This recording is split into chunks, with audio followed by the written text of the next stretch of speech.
Fala pessoal, eu sou Falk E eu sou a Lucácia. e tá começando o Diplomatas de Sofá, o podcast onde a gente conversa sobre o que tá rolando na diplomacia brasileira e nas relações internacionais, mas com aquele jeitinho mais leve e talvez até bem carioca. Isso porque falamos diretamente da cidade maravilhosa, Rio de Janeiro. Bom, antes de começar, ô Lucácia, como é que foi sua semana? Olha, foi boa, um pouco corrida como sempre, mas eu consegui até tirar um tempinho pra relaxar. E a sua? Cara, também foi bem puxada, mas deu pra acompanhar algumas coisas importantes. Aliás, várias delas têm tudo a ver com o episódio de hoje. Pois é, falando nisso, bora começar nosso primeiro quadro? Bora! Tá na hora do assina ou não assina.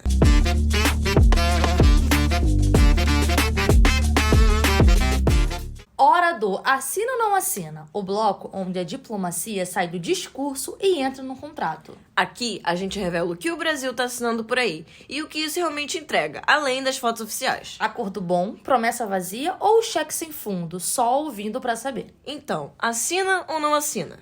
Hoje, a pauta é China, e o que não falta são os acordos e investimentos vindo do outro lado do mundo, direto para o Brasil. Começando com a GWM, que investiu 6 bilhões de reais para produzir carros elétricos e híbridos aqui. Isso é inovação, emprego e chance de, quem sabe, a gente dirigir um elétrico sem ter que vender um rim. Enquanto isso, a Meituan, gigante do delivery, está colocando 5 bilhões para abrir uma central no Nordeste. É desenvolvimento fora do eixo Rio e São Paulo, com tecnologia e renda chegando onde normalmente não chega. Já no Piauí, a CGN vai investir 3 bilhões de reais em energia renovável. Sol, vento e tecnologia verde para transformar o sertão em potência energética. Isso sim é futuro sustentável. E para fechar, tem um acordo que salva vidas. A Norte Química vai construir uma fábrica de insumos farmacêuticos aqui no Brasil. Vai ser menos dependência de importação e mais força para o nosso SUS. Ou seja, a China está investindo em carro, delivery, energia e saúde. Tudo isso com impacto direto na vida real. Agora a gente gira o globo e para na Rússia. Um dos destaques é o fortalecimento da parceria em fertilizantes, um setor crucial para o nosso agro. Com isso, o Brasil ganha uma estabilidade no abastecimento e um preço mais competitivo. Tem também cooperação em biotecnologia agrícola e um memorando sobre defesa cibernética. Ou seja, a agricultura fica mais moderna e a gente melhora a nossa proteção digital, porque hoje em dia até guerra tem senha. Ah, e eu não posso esquecer, os russos estão de olho no nosso setor de energia, inclusive o nuclear. Mas claro, com segurança e responsabilidade. Afinal, energia e diplomacia andam juntas. E para fechar, bora falar de Angola, que vem fortalecendo cada vez mais os seus laços com o Brasil. Um plano de cooperação estratégica está em andamento, com foco em educação, saúde e tecnologia. É o soft power brasileiro criando impacto real. Também rolaram acordos para a obra de infraestrutura em Angola, com as empresas brasileiras participando ativamente. Além disso, estão apostando forte na formação técnica e profissional, com cursos e intercâmbios. E o que mais anima, galera? Brasil e Angola também vão trabalhar juntos em projetos de energia limpa, principalmente solar. Então vamos lá, Falk, só pra gente entender. É China investindo em tecnologia, saúde e indústria, enquanto a Rússia está garantindo o agro, a defesa e energia, e Angola trocando saberes e abrindo caminho para uma cooperação mais igualitária. E aí, Brasil, assina ou não assina? Assina, né? E com carimbo trilingue e um aperto de mão internacional. Agora que você já está muito bem informado sobre os acordos e parcerias comerciais, vamos pular para o próximo quadro. Nesse quadro, a gente pega aquelas palavras difíceis e traduz do nosso jeito para te ajudar a entender melhor o conceito. Mas qual é a palavra de hoje, Falk? Traduz aí, diplomata.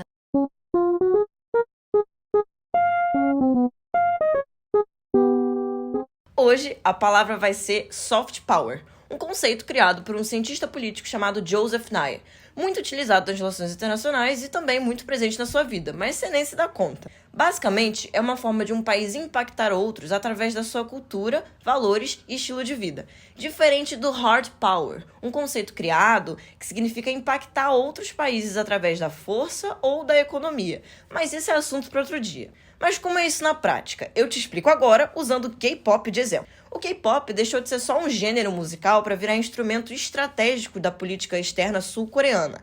A onda coreana, Hallyu em coreano, explica o sucesso global da cultura sul-coreana. Isso inclui a música, as séries, filmes, moda e gastronomia. A Coreia do Sul sacou que podia usar a cultura para bombar a imagem do país no mundo afora. E, cara, deu muito certo. Só pensa, BTS, Blackpink, Stray Kids, esses grupos aí que estão no topo das paradas, enchendo estádios, estão aí falando da ONU. Isso não é só entretenimento, é impacto global real. A galera começa ouvindo música, depois quer aprender coreano, quer ir pra Seul e depois quer comprar cosmético coreano. De repente, cara, tá tudo virando cultura sem nem perceber. A Coreia investiu pesado nisso. Eles viram que o K-pop podia ser um trunfo de soft power e começaram a apoiar a indústria, tipo show, moda, dorama, comida, o pacote completo. E, mano, funciona demais. O K-pop virou uma das maiores ferramentas diplomáticas da Coreia. É tipo se apaixonar pela cultura e, de quebra, impulsionar a imagem do país no mundo. Então é isso, galera. Soft power não é só papo chato. É sobre como a cultura e a influência modam a política mundial. E, claro, como o K-pop virou um fenômeno muito além da música. Agora eu vou ficar pensando em tudo que eu assisto e como isso pode ser um tipo de soft power, cara. Não endoida não, que ainda tem mais. Agora a gente vai pra escala do dia. Agora é a hora do nosso quadro Escala do Dia. Aquele momento em que a gente escolhe um país para mostrar como anda a relação diplomática dele com o Brasil. E hoje a nossa conexão é das boas. Brasil e China. Brasil e China? Aí tem história, hein? Tem sim, tá? E em 2024, os dois países comemoraram 50 anos de relação diplomáticas. Meio século de parceria, é muita coisa. E para marcar esse momento, o presidente Xi Jinping fez uma visita histórica ao Brasil em novembro. E durante a sua visita, foram assinados nada menos que 37 acordos bilaterais, isso mesmo, 37. E em áreas super estratégicas como infraestrutura, agricultura, ciência e tecnologia, o meio ambiente, educação e até a cultura entrou na jogada. E no comércio, Lucas, a China ainda é a nossa maior parceira, né? Desde 2009 e em 2024, o fluxo comercial entre o Brasil e a China ultrapassaram os 160 bilhões de dólares. Os produtos brasileiros mais exportados continuam firmes, que são a soja, o minério de ferro e a carne. E, por outro lado, a China exporta muita tecnologia e maquinário industrial para o Brasil, ajudando a modernizar diversos setores da nossa economia. Mas e aquela história de energia limpa? Ainda tá andando? Tá sim. A parceria na transição energética tá ganhando força. Tem projetos conjuntos de energia solar e os investimentos chineses em infraestrutura sustentável estão crescendo, principalmente no norte e no nordeste. Isto inclui obras que geram empregos, desenvolvimento local e energia limpa. É uma cooperação que está olhando direto para o futuro. Mas fala da política internacional. Como é que tá a amizade? A China e o Brasil estão bem aliados em vários fóruns, principalmente no BRICS e na ONU. Os dois defendem uma governança global mais equilibrada, onde os países em desenvolvimento, ou o chamado Sul Global, tenham mais voz. Inclusive, em 2025, o Brasil assumiu a presidência do BRICS, com o lema Fortalecendo a cooperação do Sul Global para uma governança mais inclusiva e sustentável. Um dos focos é justamente aproximar ainda mais esses blocos e a China é a peça-chave nisso. Cara, mas eu ainda tô ouvindo uns rumores aí de Mercosul. Você acha que isso vai sair? Existe conversa sim. E há uma proposta de aproximação entre a China e o Mercosul. E o Brasil tem sido a ponte nesse processo, tá? Um acordo de livre comércio está no radar, mas ainda em estágio inicial. Mas, de qualquer forma, é uma prova de que a relação Brasil e China é estratégica e está longe de esfriar. Resumindo, o bambu balança, mas não quebra. Exatamente. Essa conexão tá sólida e com muito potencial para crescer. E a gente segue acompanhando tudo por aqui. Fique de olho no painel. O próximo país da nossa escala tá taxiando para decolar. Gente, eu sabia que a China e o Brasil eram bestes, mas eu não sabia que era tanto assim. Pois é. E toda essa relação diplomática é promovida por pessoas e isso é incrível, cara. Sejam elas diplomatas, embaixadores ou outros grandes atores no cenário internacional. E falando em cenário internacional, sabe o que eu acabei de lembrar? Eu acho que eu sei, hein? Manda aí. Tá na hora das lendas da diplomacia.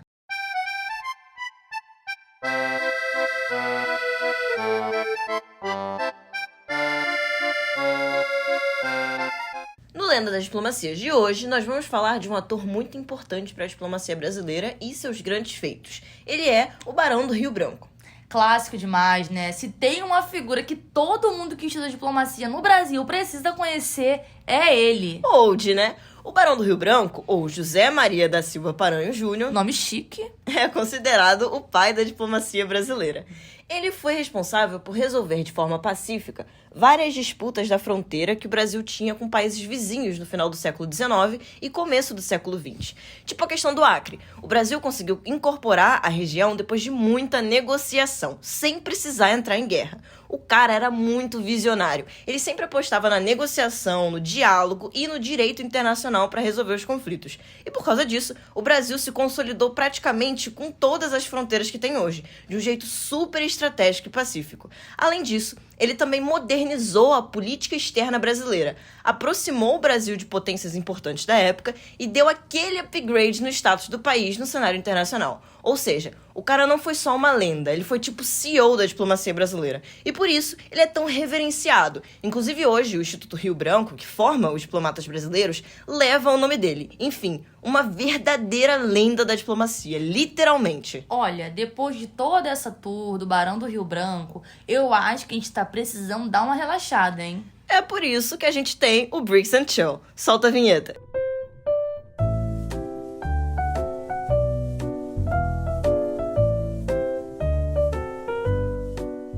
E hoje o papo é sobre as movimentações mais quentes do BRICS, que tá crescendo e tá ganhando voz no cenário internacional.